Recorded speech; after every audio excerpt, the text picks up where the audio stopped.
A very good afternoon to all of you. I hope you all are safe at home and be safe and stay at home.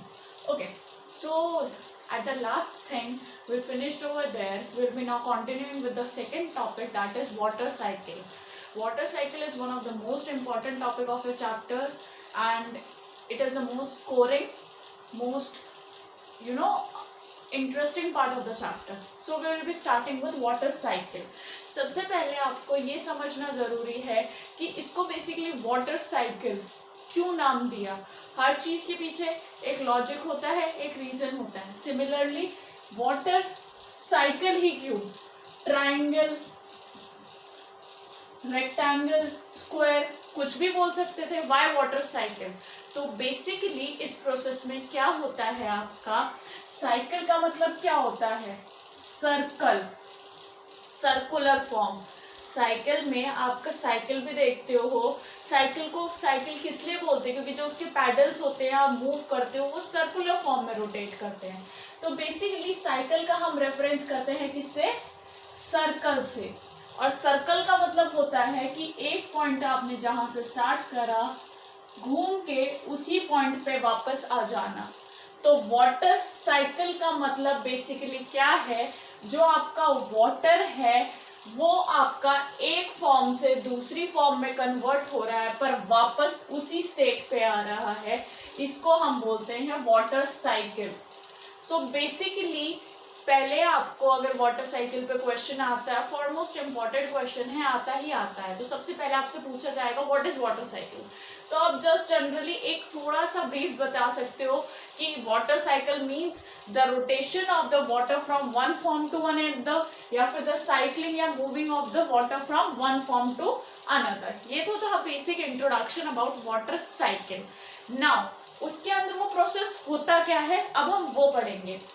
जो आपका सबसे पहला process आता है वो होता है इवेपोरेशन. जो सबसे फर्स्ट प्रोसेस है आपका वो है आपका इवेपोरेशन. इवेपोरेशन का प्रोसेस हमने 5th क्लास में भी पढ़ा था. आपको पता होना चाहिए कि the conversion of water into water vapours. मैंने ये आपको लास्ट वीडियो में भी एक्सप्लेन किया था. जब आपका वाटर वेपर्स की फॉर्म में कन्वर्ट हो जाए तो इस प्रोसेस को हम बोलते हैं इवेपोरेशन. फाइन. इसका एक जस्ट कॉमन एग्जाम्पल आपका होता है कि आपके जो कपड़े होते हैं वो आप अगर उसको सनलाइट में रखते हो तो वो बहुत जल्दी सूख जाते हैं. तो क्या होता है, जो वाटर होता है वो वेपर्स की फॉर्म में कन्वर्ट हो गए, तो उस प्रोसेस को हम बोलते हैं इवेपोरेशन.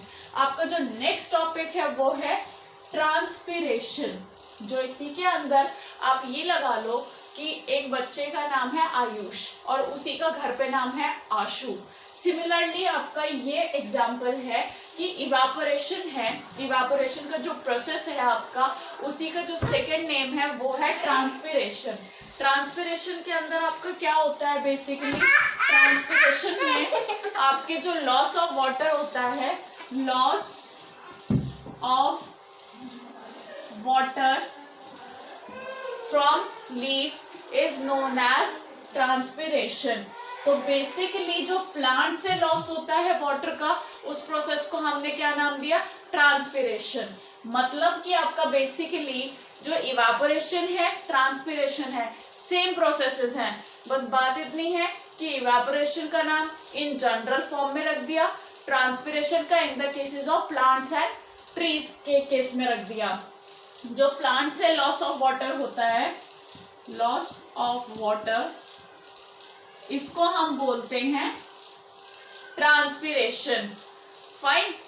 आपको मैंने स्टार्टिंग में ही एक्सप्लेन किया था, इवेपोरेशन एंड ट्रांसपिरेशन बिल्कुल सेम प्रोसेसेस हैं, जस्ट आपका रेफरेंस चेंज हो गया. फॉर एग्जांपल जब हम अपना खाना बनाते हैं उसको हम थ्रू फार्मिंग करते हैं, ठीक है, फार्मिंग दैट इज खेती. और जो प्लांट्स अपना खाना बनाते हैं वो कौन से प्रोसेस के थ्रू बनाते हैं, दैट इज फोटोसिंथेसिस. तो प्रोसेस एक है, खाना ए दोनों में बन रहा है पर दोनों का नाम अलग हो गया, ठीक है. Similarly evaporation and transpiration processes same है, सिर्फ इनको नाम अलग दे दिया in case of another scenarios, ठीक है. उसके बाद क्या होता है, आपके यहां से वाटर रिलीज हो रहा है, वाटर से वाटर वेपर्स बन रहा है, वाटर से वाटर वेपर्स बन रहे हैं. After few days, not few hours, और आप ये लगा लो इवापोरेशन का प्रोसेस तो जनरली पूरे टाइम होता है, पर कुछ टाइम बाद आपकी ऐसी कंडीशन आती है कि आपके जो क्लाउड्स होते हैं, यहाँ पे जो क्लाउड्स हैं एटमॉस्फेयर में, वहां पे एक्यूमुलेट होने लग जाते हैं।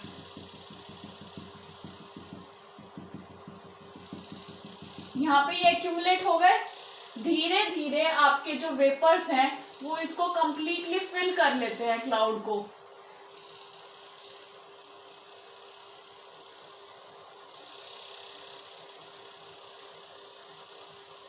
अब एक पॉइंट ऐसा आएगा कि ये क्लाउड पूरा भर चुका है, अब इसमें और स्पेस ही नहीं है, मतलब कि ये अपने आप को एक्सेस में इतना कवर कर चुका है वेपर से कि अब इसके पास और स्पेस ही नहीं है। तो लास्ट में क्या होता है, ये अपने आप को प्रेसिपिटेट आउट कर देता है, बर्स्ट आउट कर देता है, रिलीज कर देता है, जो कि आपकी रेनफॉल की फॉर्म में होती है।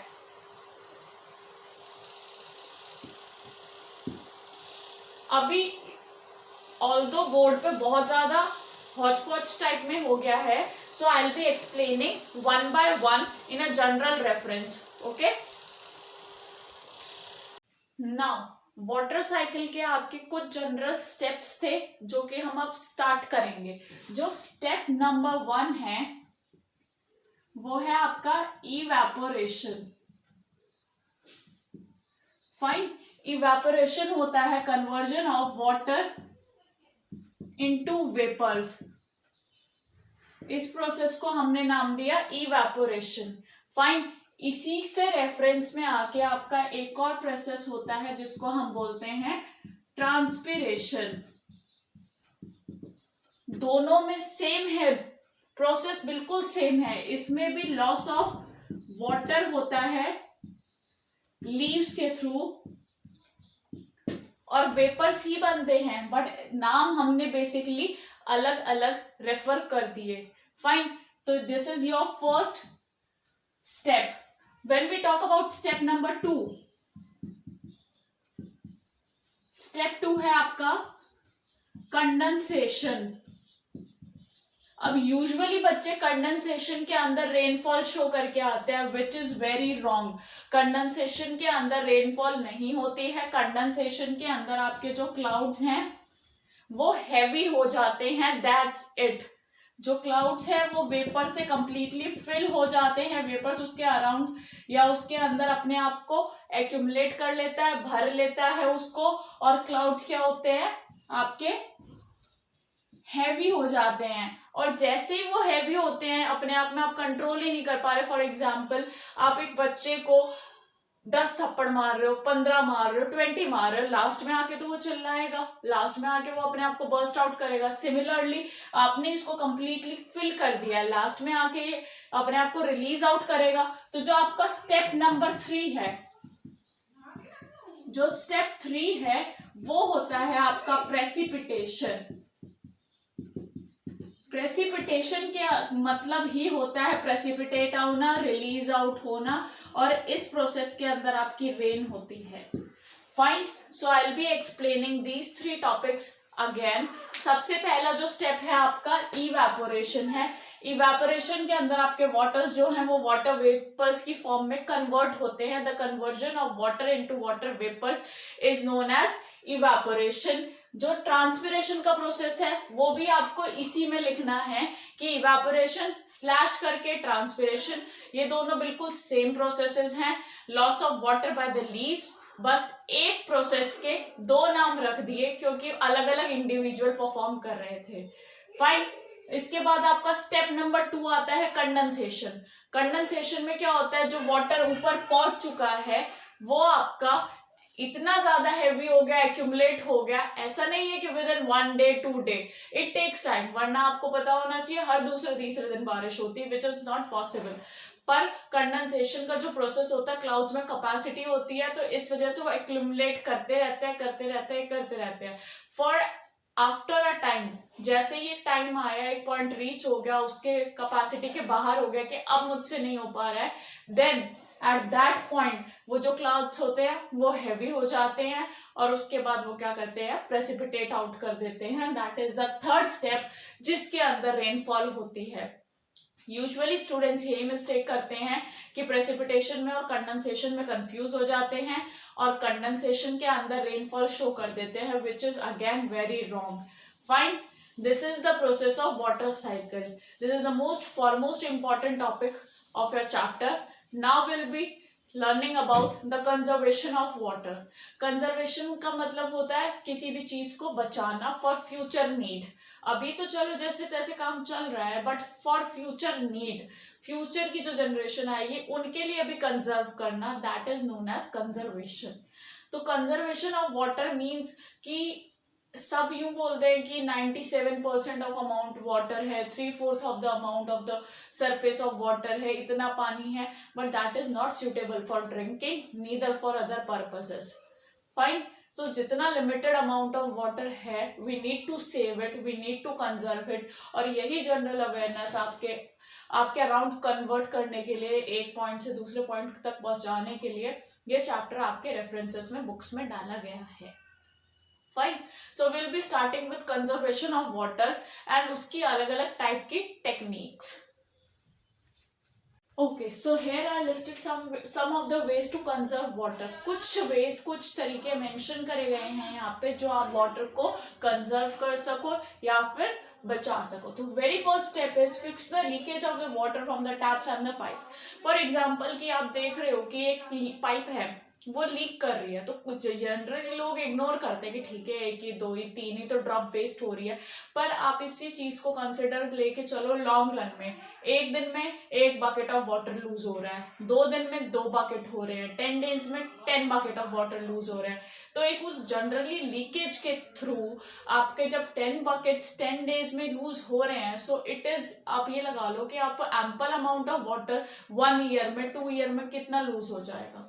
सो जहां पे भी आपको ये दिखता है कि वाटर में लीकेज है, सॉरी पाइप्स में या फिर आपके बेसिकली पाइप्स एंड टैप्स में लीकेजेस है, so fix them as soon as possible. आपको जैसे ही दिखता है, just fix the leakage and you are done with the process. Fine. When you brush your teeth or wash clothes, take care to turn off the tap. Usually क्या होता है, लोग brush कर रहे हैं, टैप ऑन है, अरे तो वो पानी थोड़ी ब्रश करके जाएगा, नहीं ना. तो obviously turn off the tap and then you can brush your teeth. Simple as that. जब आप कपड़े भी धोते हो, you wash your clothes, you bathe, then turn off the taps as soon as possible. The water ample amount of is saved. Reuse water wherever possible. Reuse as in आपको दिख रहा है कि वाटर के अंदर by chance आपने कहीं बाहर रखा हुआ और उसमें सॉल्ट मिल गया, सॉरी सैंड मिल गया है, कहीं से मिट्टी मिल गया है, ड्राई लीव्स आ गई, तो उसको फेंकने के इंस्टेड अपने गार्डनिंग में यूज कर लो, अपने फार्मिंग में यूज कर लो. That is what we known as reuse. Reuse as in you नहीं कि मिट्टी मिल गई है पानी में, चलो फिर भी हम पी लेते हैं, नहीं, that is not reuse, that is harming yourself. But that water can be used in gardening and further processes also. So we are done with the first point, second point, third point. Use a bucket and mug instead of a shower bath. Usually people prefer shower bath, looks cool, but ample amount of water is lost in shower bath. So instead of using shower bath, you can use a bucket and mug. Same, it's the same thing. Rainwater harvesting. Now the main and the important topic is rainwater harvesting, which is generally used. आप देखोगे बच्चे models भी बनाते हैं इस topic पे बहुत ज़्यादा. रेन हार्वेस्टिंग ही एक ऐसा प्रोसेस है जिसके थ्रू आपका बेसिकली हम जो वाटर, रेन वाटर मतलब कि पता चल रहा है बारिश का जो पानी है, हार्वेस्टिंग मतलब उसी को यूज करके आपका फर्दर अप्लाई करना इधर या उधर अपने अलग अलग पोजिशंस पे. Fine, that process is known as rainwater harvesting. It is also categorized into 2 parts: surface runoff harvesting and rooftop harvesting. Usually लोग यही prefer करते हैं और यही यूज में होता है rooftop water harvesting. Rooftop की जब हम बात करते हैं, रूफ मतलब आपकी जो छत होती है, टेरेस होते हैं, हम उनको बोलते हैं रूफ टॉप. मतलब कि छत पे या टेरेस पे ऐसा कुछ कनेक्ट कर देते हैं पाइप्स जो कि आपके वाटर को कलेक्ट करती है जब बारिश आती है, और वही पाइप अंडरग्राउंड फिट कर देते हैं जो कि आपके फार्म्स वगैरह में या फैक्ट्रीज वगैरह में कनेक्टेड होती है, which I will be explaining on the board in the another section. So we'll be talking about rooftop water harvesting. इस प्रोसेस के अंदर बेसिकली क्या होता है, जैसे आपकी रेन हो रही है, बारिश हो रही है, वहां पे आपका वाटर कलेक्ट होता है एक आपके हाउस के ऊपर या घरों के ऊपर सरफेस पे। जो रूफटॉप नाम आया है वो इसीलिए आया है कि आपके जो टेरेस होते हैं, रूफ्स होते हैं, उसके ऊपर एक टैंक कलेक्ट करने के लिए पुट कर देते हैं यहाँ पे। उन पे आपका रेन वाटर कलेक्ट हुआ और वो डिफरेंट पाइप्स के थ्रू उसी के साथ आपकी एक पाइप अटैच कर देते हैं घर के अंदर से फिटिंग के थ्रू, जो कि अंडरग्राउंड भी होती है। वही पाइप अंडरग्राउंड जाती है और यहाँ पे ये कलेक्शन टैंक होता है। यहाँ पे वाटर कलेक्ट हुआ, आपका जो वाटर यूज में आ रहा है वो आपका यहाँ पे फार्मिंग के पर्पसेस के लिए चला जाता है। फाइन। पर कुछ जगह पे ऐसा होता है, फैक्ट्रीज भी इस प्रोसेस को अप्लाई करती हैं, तो यहाँ पे फार्मिंग की जगह आपका वो वाटर फैक्ट्रीज में जाता है, फिल्टर होता है, वो फर्दर आपके फैक्ट्रीज के पर्पसेस के लिए यूज हो जाता है। पर लो लेवल पे, हमारे लेवल पे इट इज नॉट पॉसिबल। हम इतनी बड़ी मशीनरीज नहीं होती हमारे पास कि हम उसको अपने नॉर्मल लेवल पे वाटर को फिल्टर कर सके या फिर उसको प्योरीफाई कर सके। इस वजह से हम वाटर को एज फार्मिंग यूज कर लेते हैं या फिर अदर पर्पसेस के लिए यूज कर लेते हैं। तो बेसिकली ये कौन सा वाटर था? रेन वाटर था, जो कि हमने फार्मिंग के लिए यूज कर लिया। डायरेक्ट रेन वाटर यूज नहीं होता है, यहाँ पे टैंक में भी कलेक्ट हो जाता है, जिससे कि अगर आपके कुछ वाटर के, अगर आप ये लगा लो कि नीड है या फिर कमी आ रही है, तो आप यहाँ से भी अपना वाटर कलेक्ट कर सकते हो। तो this process is known as rooftop water harvesting, कि आपका वाटर रेन जो है, रेन वाटर है, यहाँ पे टॉप से कलेक्शन टैंक के थ्रू पाइप में से होता हुआ यहाँ पे रिजर्वॉयर में आया और यहाँ से आपका फर्दर फार्मिंग के पर्पसेस के लिए चला गया। जो आपको नेक्स्ट चीज पता होनी चाहिए कि आपका एक एरिया है जहां पे बहुत ज्यादा कॉन्टिन्यूअस बारिश हो रही है, दैट इज एक्सेसिव रेन। बहुत ही ज्यादा बारिश हो रही है, बारिश हो रही है, बारिश हो रही है, which leads into the term flood. So these are the one word questions you must know and are an important thing, that the excessive rain, excessive मतलब बहुत ज्यादा, rain leads into the flood, whereas no rain, no rain मतलब कि no rainfall, बारिश नहीं हो रही है, that leads into drought, जिसको हम क्या बोलते हैं? सूखा भी बोलते हैं। तो fine, there are some other conditions, कुछ कंडीशंस ऐसी हो सकती हैं कि जहां पे बहुत ही ज्यादा बारिश हो रही है, दैट मीन्स फ्लड आ सकता है। सिमिलरली जहां नो रेन है, कम बारिश है या बारिश नहीं है, उसको हम सूखा बोलते हैं, दैट इज ड्रॉट बोलते हैं। So the amount of rainfall should be right, not either more, not either less. Fine. So basically this was the chapter about water. We are almost done with the chapters. Now further we will be doing question answers and keywords of the chapter. So basically what we have done in this chapter is water, what is water, what is its uses, कहाँ कहाँ ये हम इसको use करते हैं, क्या क्या इसके different purposes हैं। उसके बाद हमने पढ़ा वाटर साइकिल। वाटर साइकिल आपका सबसे मोस्ट इंपॉर्टेंट टॉपिक है इस चैप्टर का, so you must focus on that. Water cycle के अंदर हमने डिफरेंट प्रोसेसेस पढ़े, इवेपोरेशन, कंडेंसेशन, ट्रांसपिरेशन, प्रेसिपिटेशन। उसके बाद वी